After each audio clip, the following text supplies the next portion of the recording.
All right. Welcome back, fellow hedgers. Thank you for joining me on the newest episode of The Hedge with Double D. The Hedge with Double D. We kind of took the weekend off. No game Saturday. There was a game yesterday, but we didn't cover it. We didn't give our bets out. It was Mother's Day. We all took the day off, a much needed day off. Give our mothers the love they deserve, and the props that they deserve. So, not going to really review last night's game that much because there were no picks to go over. Tatum blew up. Tony just told me he thinks it was the most points in a game 7 ever. So my goodness, that was crazy. Embiid did not show up. Honestly, none of the Sixers showed up. That third quarter just kind of blew up, and I didn't even watch most of the fourth quarter because it was over. So, anything y'all want to say about last night's game? You don't have to. Anything y'all want to say to add? I wish that we did bet on the games because I was picking the Celtics in 7 from the jump, and taking the spread. I didn't expect them to win by as much as they did. Tony, were you surprised by the results? No. Once I saw Philly lose game 6 at home, I didn't think there was much hope for them. I know they'd already won 2 games in Boston this series, but game 7's a different animal. I expected them to pull it off in game 7. But not like as lopsided as it was. And I thought Philly would put up more of a fight, but that didn't happen. Yep. I picked the Celtics to win. I didn't put a big bet on Tatum. I should have, because it was one of those things where it's like, eventually he's going to have to start hitting his shots. He's one of the best players right now, and he's not going to go like 1 for 10 to start the first 3 quarters like every game. And my goodness, did he not? So, I mean, it was amazing. He was just hitting threes with hands in his face and everything. So, I mean, kudos to him. It was still pretty fun. It was pretty fun to watch, honestly. Made up for his few slow games in the middle of the series. Man, I feel like we were all taking his over points all every night, and which one didn't. Yep. And then, since that fourth quarter of the last game, it just like kept going. So we'll see if he keeps it going against the Heat or not. Don't know. But let's move on, since we didn't have any bets there, official bets. So we are going to do a new segment today. I'm sure some people have heard of overreactions, underreaction. Well, this is over the hedge reaction and overreaction the hedge and underreaction the hedge. Very different.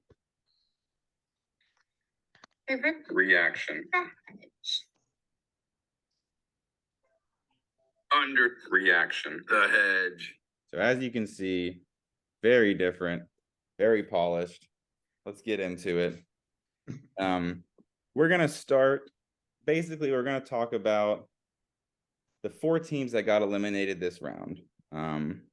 We're going to play some blame. We're going to say, whose fault is it? Is it this guy's fault? Is it that guy's fault? Is it the coach? Is it the whole team? Or was the other team just better? But it's always fun to play the blame game. So I'm going to ask Colin and Tony I'm going to make some statements, and they're going to tell me if I'm overreacting or if I'm underreacting. We'll start with the Lakers. I feel like a lot of people are saying this, especially how the last couple of years, Klay Thompson is known as Game 6 Klay. He's going to go off. He's going to make his threes. He's going to really help the team. Maybe even that third quarter will blow up, something like that. Obviously, that did not happen in Game 6. And there were a couple other games where he really didn't show up at all. It felt like Curry was the only one that was consistent. So my official statement, Klay Thompson is to blame for the Warriors' loss, and they need to get rid of him, trade him, get someone else in there. He's done, and his run with the Warriors is just not going to help anymore. So, Tony, am I overreacting? Yes, you are definitely overreacting to that. Klay Thompson, while he has not been as effective this last year or so, you got to remember he is coming off a huge injury, and he is getting older as well. He just isn't the same as what he used to be, but at the same time, he's got 1 year left on his deal. honestly, if you get rid of him at this point, you're going to have to ship away picks with that for someone to take that salary. And he's just done so much for the team and for Golden State. Everyone's always like Curry, Durant. But Klay Thompson, he was just as solid, just as important to that team. So I think definitely an overreaction. I think there's just been some team chemistry issues, the whole Draymond and Jordan Poole beef. And also not only Thompson not showing up, but where's Poole been? He had a big game one with like 20 plus points, but I think the other 5 games combined, he had like 30 points combined. So I'm wondering where's Poole at? Not all the blame should be on Thompson. I think they should let it ride one more year. And he seems like the kind of guy who'd take less money the following year, re-signing to make the team around him better. Especially he's getting older and not as effective. So I think he'd understand that. Yeah. Okay, interesting. I like that idea. Yeah. So keep him. And then honestly, you have the option if he plays really bad next year, then, you're done with him and no skin off your back. You're not going to lose any money or picks or whatever. Yeah, it's a rare occasion when you have a all-star or whatever, and you'd rather let him walk than trade him. Because if you let him walk, you're going to get off cheaper than if you trade him. So it's a weird situation, but I think they need to hold on to him for one more year. At least one more, yeah. All right. Colin, if I say Klay was the reason, is the reason they lost and we need to get rid of him, am I overreacting? I think you're overreacting to just simply that Klay's the one. To kind of piggyback off what Tony said, a lot of it is to do with team chemistry. And what's so interesting, what we love about Draymond is how he is that agitator. He is the guy that will get in people's face. And if you could pick, guys that you'd love Draymond to pick on, Anthony Davis would certainly be in the top 3. Just with that man is made of glass, and if he falls down, everyone's like, "Oh, is he okay?" Yeah, you got to hold your breath. The fact that Draymond was almost like differential in a weird way to LeBron and AD, and really not going at them in the way that he did. I know that him and LeBron are friends, but good night. I mean, it's high stakes, and you've got to think that he's pushing a little bit harder. And to kind of finish it out, Jordan Poole not being what they thought they were. I mean, they are really in a bind. 4 years under contract, 28 next year, and then in 26, 27, they owe him $35 million. And the fact that he is certainly not playing like that, and so I think Joe Lacob and the ownership team, they got a lot of work to do, because I don't think the team's going to look the same that it did right now. Yeah. I do agree. I think you can't just say it's like Draymond's fault that Poole played bad. Obviously, Poole's got to take responsibility, but it's you can't just like throw away the fact that Draymond I just saw the video recently again. And though Poole pushes him, but he's got his hands down and Draymond just clocks him. Honestly, it's a sucker punch. It's a total cheap shot, especially if you wouldn't expect your teammate to punch you when you're just having like a little pushing fight. They don't even punch you don't even punch other teams players like when someone pushes you, So it seemed pretty low kind of cheap shot stuff for Draymond to do, and it definitely does affect like y'all said, team chemistry. It's going to be hard to trust each other and honestly want each other to do well if you don't like each other. But also that's on coaching, You gotta, Phil Jackson, one of the best things Phil Jackson probably did was like make Kobe and Shaq just like get along enough. They don't have to like each other, but they got to get along and not punch each other. So, but all right. Well, we're similar ideas there. So we'll say the basic consensus is overreaction. It's not all Klay's fault. He definitely could have played better. Game 6, you can put a lot of blame on him, but overall, way too much overreaction to get rid of him. Definitely. All right. I can see that. I agree. Let's move on. Let's do the 76ers next. The MVP Embiid and the 76ers got knocked out by the Celtics after being up 3-2. Losing those final 2 games, obviously including a home game, and then the last game just getting absolutely blown out in the second half. Definitely the most popular opinion on this is that it's Harden's fault. Every time that Harden loses in the playoffs, people love dogging him. I'm one of them. Just he's kind of one of those guys that his game was not fun to watch for a while, so it was fun to cheer against him. So we'll just go ahead and start there. Basically, is it Harden's fault? In general, you could say, should he have tried to take over more? He had those 2 games where he did play really well. Should he have taken more shots? Should he, on the nights where he was going like 1 for 7 on 3-pointers, should he have maybe stopped and letting Maxey and Embiid try to do more? Or does he just need to make more shots? Does he just need to be better straight up? So we'll go to Colin first. Is it Harden's fault? Do they need to retool around Embiid and Maxey? I think that it's Harden's fault in the sense that once again, Game 7 Harden came to play and he was, scared of the moment. There are plenty of chances, whether that was the alley-oop that he passed up, another one where he had a perfect layup and then kicked out to PJ, and luckily PJ made the 3. Otherwise, that would have been even worse than it was. But I think no matter what with it, the Celtics were a better team and they were going to win. So I think if the 76ers would have won, this would have been more on how did the Celtics fall apart like this? And we'd really be taking stock in what is the Celtics' future going forward.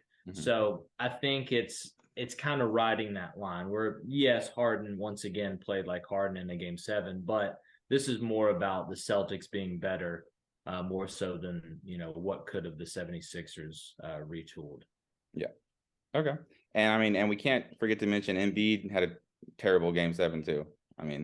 Sure. MVP, I thought he had like 13 points. I don't even know if he scored in after the last 30 minutes of the game. So, but Tony, what are you thinking? Is it all Harden's fault? Does it just need to be better? Should they retool around Embiid and Maxey? What are you thinking? If the series was all Game 7s, 100% Harden's fault. But he did have a good series other than the last 2 games. I know they're the most important, but it's hard to put all the blame on him, especially in that Game 1, no Embiid in Boston getting the win. That was huge. Yeah. So I think it's they need to retool, get some more veterans in there to go along with Embiid and Harden. I think they'll be okay. Depending on health. I think that's a team to look out for in the next few years in the Eastern Conference. I think they're going to be a force to be reckoned with. And if they can retool, get some better guys in there to fill those holes, who knows? They could be beating Boston in 7 next year. Yeah. Yeah, I can totally see that, we can't just Harden single-handedly won Game 1 almost. So you can't just throw it out like that. But like you said, Game 7, Game 6, he was kind of trash. So yeah, if it weren't for Harden early on in the series, that series could have been over in 5 games. Yeah. So you got to give him a little bit of credit, at least the first 5 games of the series. Yes. If they would have just won in 5 games or lost in 5 games, it wouldn't be a Game 7 Harden. We'd be talking about how Jason Tatum it's his fault. Now, Tony, are you worried that, Harden, who has a player option of $35.5 million next year, he's actually going to opt out and then sign with Houston so we can go back to Houston? Worried, as a Grizzly fan, No, the Rockets being better. I'm saying worried in the belief that Harden is an actual winning player. Oh no. He's proven before. I think the only way Harden gets across that and wins a title is if he's the 3rd option. It didn't work as a first, isn't working as a second. Let's let Tyrese Maxey take a bigger role. Yeah. Harden step back a little bit. I think that team could be a lot more successful, especially with how he wants to show up or not show up in the playoffs. Yeah. You can't have a top 2 option that unreliable in the big game. So I think first option not really working, second option not working. Let's try number 3. Yeah, I think if I'm Harden, if I want to win a championship, I think you're basically going to have to be the 3 or 4 guy where you're just sitting in the corner and shoot threes when you're open. That's when he can hit his threes, that's the only time he's really a really good player. He gets assists and rebounds, but I mean, you can, at a certain point, that's on other people too to make their shots. But yeah, he is a really good. To his credit, he is a really good passer. I will give him that. Yeah. Now he likes to hunt for fouls more so than great passes. But if I'm wanting to make money in stats, I go to Houston and be the number one. Take all the shots, get all the assists, get the triple doubles like I was.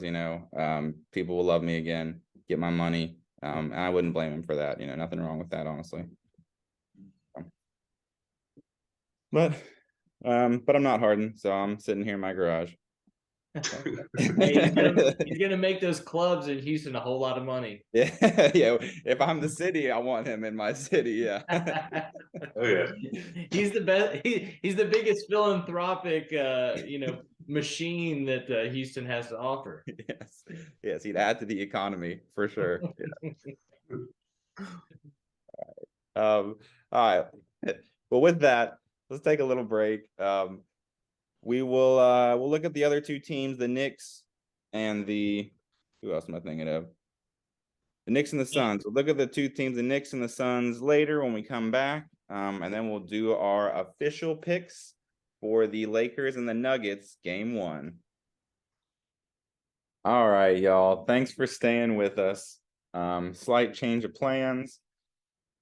We're going to save the rest of our overreactions and underreactions for tomorrow's show. So tomorrow we will react to the Knicks getting eliminated and the Suns getting eliminated and see who we blame there. So in the business, they call that a teaser. So we'll tease it for tomorrow. So excuse me, with that, I'm going to go ahead and give y'all my official pick for tonight's game between the Lakers and the Nuggets. And then we'll get to Tony's and Colin's official picks. So without any further ado, here are my picks. So as y'all know, I like to do the same game parlays with at least 3 legs on DraftKings. That way, if I miss it, I get one chance, I get my bet back and I get a second chance at it. Tonight, I'm going all unders in terms of player props.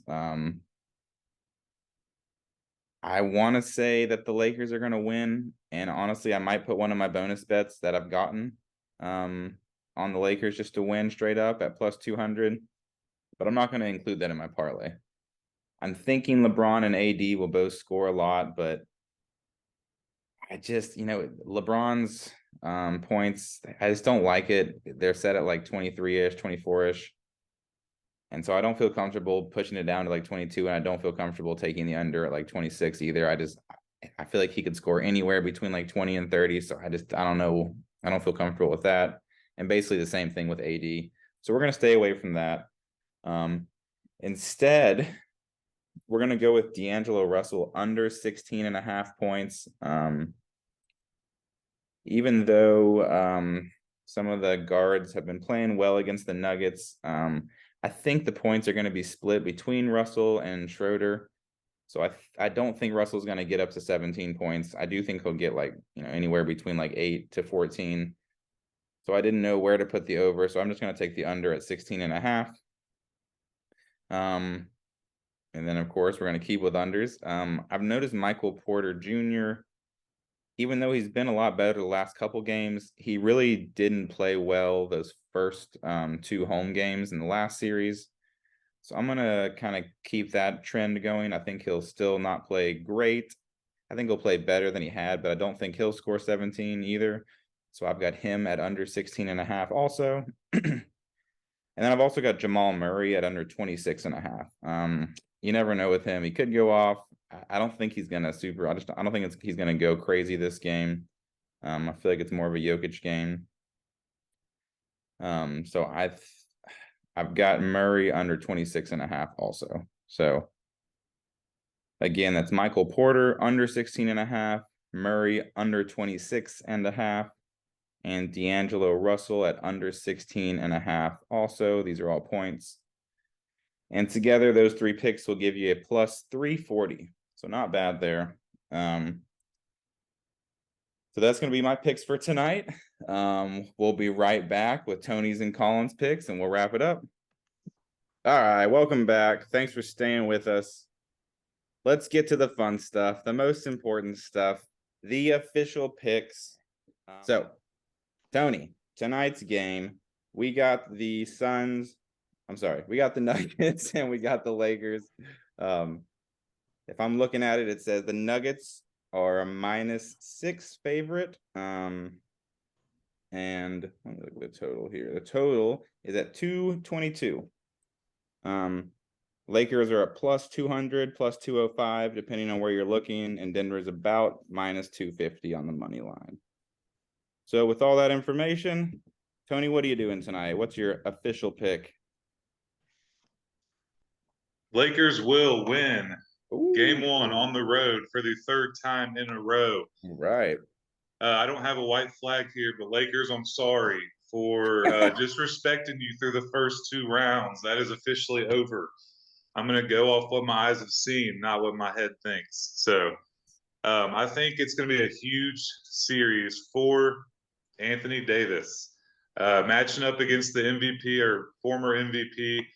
I don't think Jokic is going to have pedestrian games. I think he's still going to be great, but he doesn't have the athleticism to match up with AD if he's on and going like he should. So I really think Lakers are going to win this. So give me 3-leg parlay, same game parlay, DraftKings. Anthony Davis over 24.5 points. Give me LeBron James 35 points, rebounds, assists combined. And I kind of wanted to stay away from Jokic just in case Davis does kind of shut him down. So if that is the case, I'm going to maybe lean towards Jamal Murray a little bit more on the offensive side. So give me 30 points, rebounds, assists combined for Murray. So Davis over 24.5 points. James 35 plus points, rebound, assist. Murray 30 plus points, rebound, assist. Those 3 picks will get you plus 300 odds. Those are my official pick for game 1. All right. So just 300, is that what you said? Yeah, I'm trying to tone back a little bit. No, I didn't mean just. I feel like it almost should be higher there. But yeah, the 300. So you're not picking the Lakers to win officially. That's just kind of a little extra something you're giving the audience. Right. Yeah, I might do like a separate pick, just Lakers money line. Yes, I would agree. Because I do like there if you're going that far. Yeah, we'll see. I might tweak a little bit. I'm about to say it's probably safe if you're just going to pick the Lakers to win. That's enough at 200 to maybe keep that by itself. But again, if you do put that in there, I'm sure that's going to jump to like plus like 800 or something crazy. Yeah, maybe more than like that. See, I thought about it, but again, I'm trying to be a little bit more realistic with these things. If it's over 300 or 400, I'm like, no, tie it back a little bit. Well, I appreciate it. We're still up overall as a show, but we've definitely slowly gone down a little bit, so it is good. Weird. I appreciate the thought process. All right, Colin, let me get your official picks. Are you with Tony riding the Lakers? What do you? No, let's hear it. What are you thinking? No, not riding with Tony at all. My sweet tea has soured. It's now unsweet tea. Unbelievable. I think that they have to prove it again in order for me to actually believe it, because no one's beaten Denver on their home floor. Denver has the best advantage being with such high elevation. And you also got to deal with the second best player on the Lakers is a 38-year-old man. I know he is a superhuman, but he is still 38 years old going to high elevation. So give me the Nuggets. There's really no money in taking the money line, but I'm going to tease the spread down to 4.5. That's -146. I do think it's going to be a close game. I don't think it's going to be a blowout, but I think in the end, Denver pulls away a little bit. So give me that -4.5 for Denver. And then on the Lakers side, I'm going with the Old Faithful. Reeves over 1.5 threes.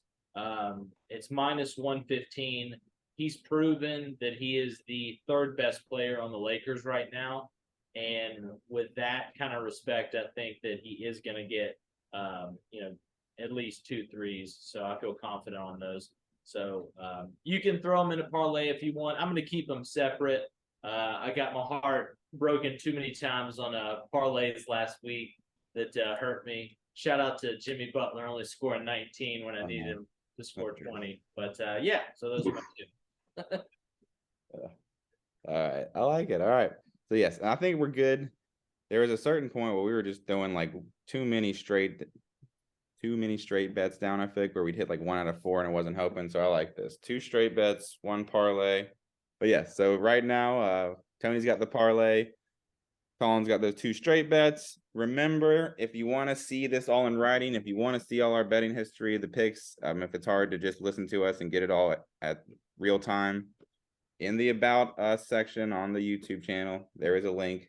You can see our betting history, the page that I share every day. You can see all of our picks, the degenerate picks. You can see how much money each one of us has made, how many wins and losses we have. So don't forget that. But otherwise, guys, thank you for joining me. Appreciate it. Of course. Until next time. Adios.